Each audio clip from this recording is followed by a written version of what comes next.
Question C says, use the graph to determine the values of x between -90 and 80, for which one says f of x is greater or equal to g of x.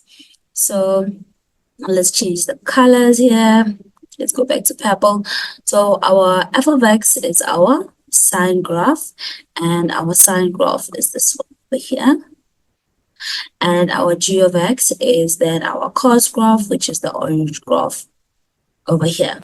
They want to know for the y values, when the y values of our sine graph is greater or equal to the y values of our g graph.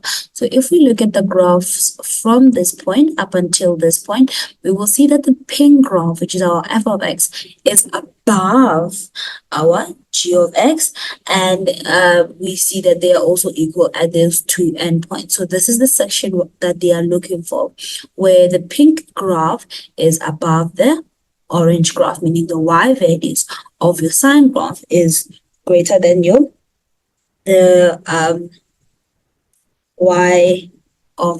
y values and of your orange graph, right?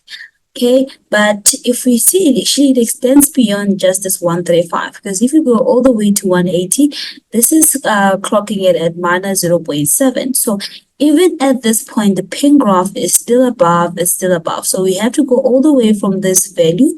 If we remember from the last question, we calculated as 15 degrees. So it's going to then be x is an element of all real numbers between 15 degrees to 180 degrees. We can also write that as x is equal or greater than 50, equal or less than 180.